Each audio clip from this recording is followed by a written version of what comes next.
then took the west stairwell to the second floor and shot one victim in room 1230 floor and shot one victim in room 1230 floor and shot one victim in room 1234 on the second floor. Allegedly shot a victim in another classroom. Crews went up the west side stairwell to the second floor, shooting one person in classroom 1234. The suspect then took the west stairwell to the second floor and shot one victim in room 1234 on the second floor.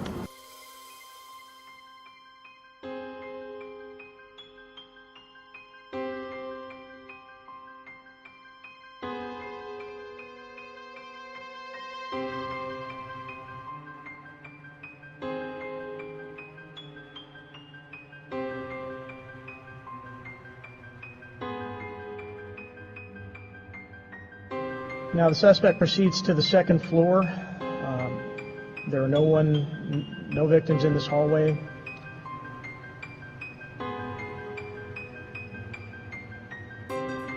If we could pause here. As the suspect continues in an eastward direction down this hallway, he does fire into two classrooms on the second floor. However, no victims are struck by gunfire. He could have saved everybody on that sixth floor, not only my kid, but the others on that sixth floor, on that sixth floor, on that sixth floor, on that sixth floor.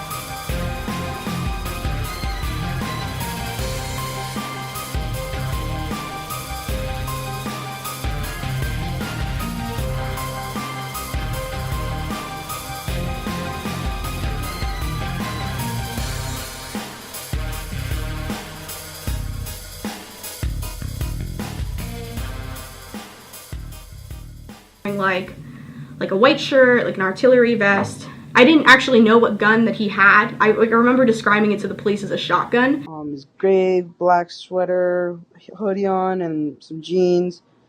And he's like, do you know what weapon? I was like, AR-15, and like I described everything to him. I didn't know that at the time because he had a mask on, so I didn't know who it was. At him thinking, why is the police here?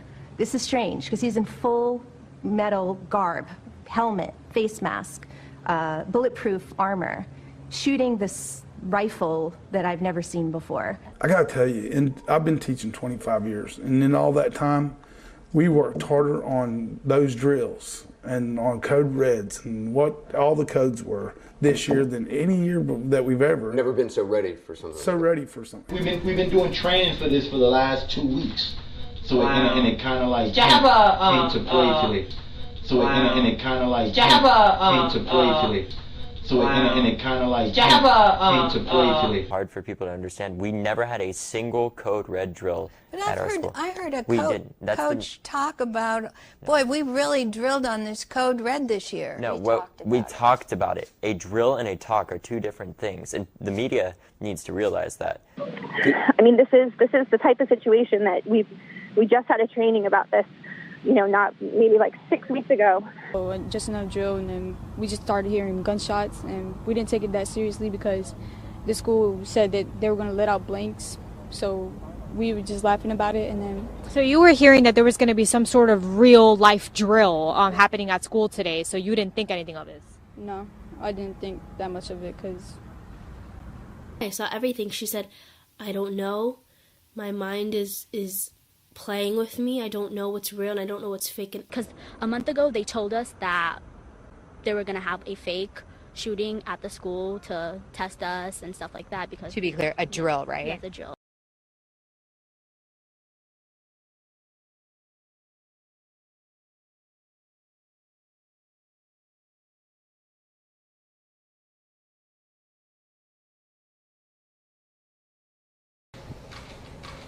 She's in North Lauderdale at whatever it is, King David Cemetery. Whatever it is, King David Cemetery. Whatever it is, whatever it is.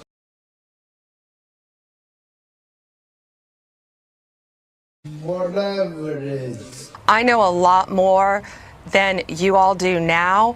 And knowing what I know now, it makes it even tougher. because I know about active shooters. It's not like I have no knowledge, like what can happen.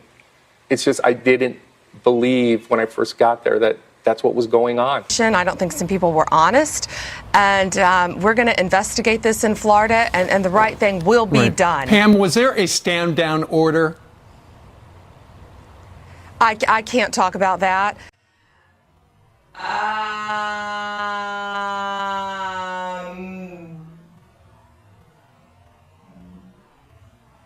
Pam, it was reported that school resource officer, Scott Peterson, was there. He was the only officer. That's what we learned last week and the week before. And now there are reports that there were three other deputies there on the property. Was there more than one officer there? That's what we're hearing, and I can tell you I believe some folks in that department weren't honest with me, nor were they honest with the governor, so there's going to be a full investigation into what really went on. They weren't honest with you, Pam? What do you mean they weren't honest with you? They weren't. It's all going to come out in the investigation. That's what you're talking about from the very beginning. There are things you know you can't do. Why would they lie, though? Why wouldn't they be honest? Well, if they were there and didn't want people to know they were there, that could have been it. Was there a stand down order? I can't talk about that.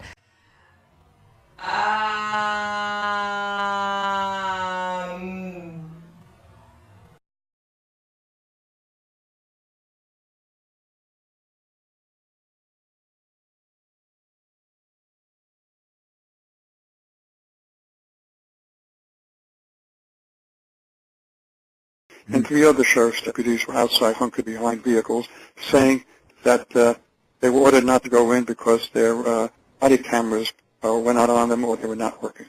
Mm-hmm. We did not hear this immediately. There was a cover-up immediately. All of this was known immediately. In today's technological age, you know everything that happens. And this only was pulled out by leaks and by questioning of people in authority. Our sources near the Broward County Sheriff's Department are telling us that the deputies who arrived at the scene of the shooting were told not to enter the school unless their body cameras were turned on. And then we found out that the deputies did not have body cameras.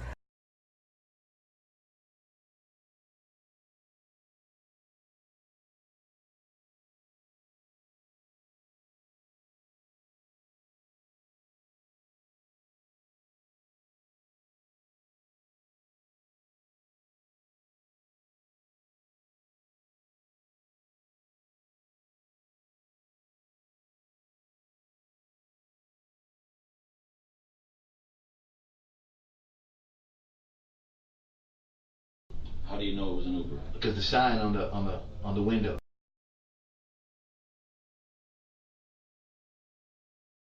And older lady driving.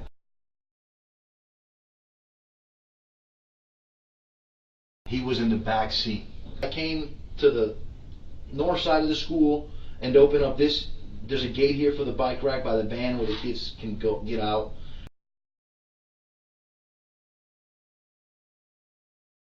So I opened up this one.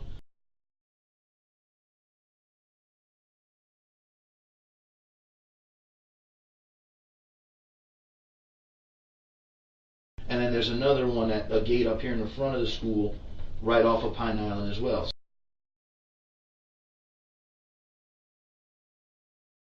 Ran over here, opened up that one.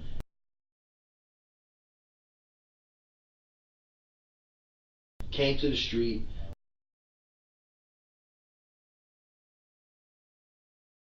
Came back to my post to the front. I observe an Uber park.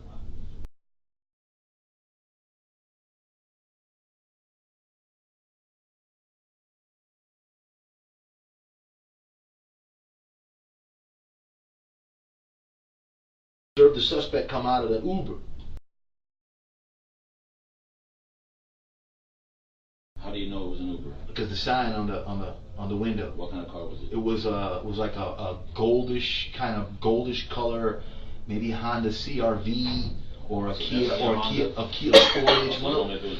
It was one of those little SUVs, the mini small SUVs. So it was like a CRV or it was a goldish color.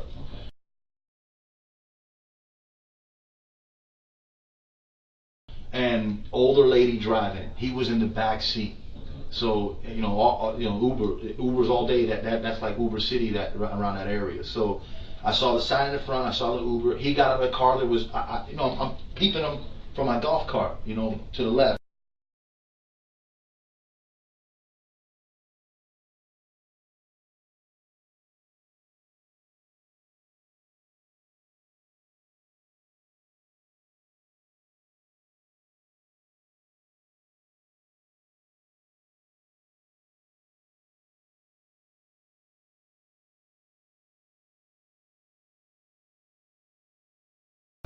There was no communication with the driver or anything. He just got out. Black, white? White boy. He pulled out. He came. He's walking, head down, got a black bag in his hand here, and kind of like a backpack. Burgundy shirt, black pants, hat. He's got his head down. He's walking in. What color hat? Black hat. Black hat, burgundy top. Black hat, burgundy top, and black pants. Okay. Pants or shorts? Pants, long pants. So at that time, I'm over here. He's coming in like over here. So he's beelining. He's got a little speed on him. Coming across. He's coming across. Yeah, because this is the parking lot, and the building where he entered was like over here. So I'm like over here, and he entered the gate this way.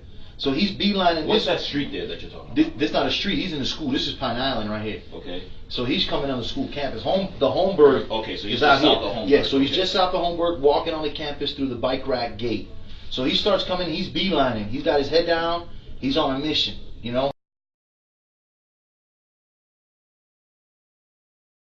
He's on a mission. He's walking with a purpose. He's walking with a purpose. So I peep it. So I get on the golf court and I whoop and I come around this way back, to the loop where the school is, because I can get in through this gate that's over here. So I'm coming this way and he's right here. By the time I get over here, I see him. He's picking up more speed. I gotta go. So when I see him pick up more speed, I quickly call my security guy who's in the 1200 building, and I said, Coach Taylor, got a suspicious subject on campus, got a black bag in his hands. Keep your eyes open because I think he's going into your building. So, careful, keep your eyes open, you know what I mean?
And he's like, what side? So I said, he's coming in through the east side.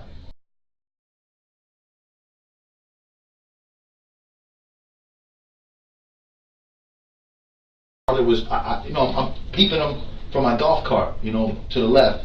There was no communication with the driver or anything. He just got out. So he starts coming. He's beelining. He's got his head down. He's on a mission. He's on a mission. He sees my golf cart and he starts running to the building, inside the building. Right when he starts running inside the building, I'm naive. I'm kind of chasing him to go get, pull up in front of the building to go in and see what he's kind of doing. Dude, I'm talking about, he ran in and not even a minute after he was in, I heard the first bang, like, bah! And I'm like, oh, right? I'm like, what? So I got back in the golf cart. I'm starting to turn. I'm getting out. As soon as I saw him, I said, that's Nick. I didn't know his name at the time. Okay. But I'm texting all the security guys. Who's the kid who used to wear camo masks? Who used to wear the camo? Who used to do this? Who used to be crazy? I'm texting all the guys to get his name so I can give it to the BSOs. Then one of my guys said, Nick. Then I went to the AP and I said, you remember Nick? Who's that? He said, Nick Cruz. Boom. And once he said it, I knew it. I'm telling you, I knew who the kid was because we had a meeting about him last year and we said if there's going to be anybody who's going to come to the school and shoot the school up, it's going to be that kid.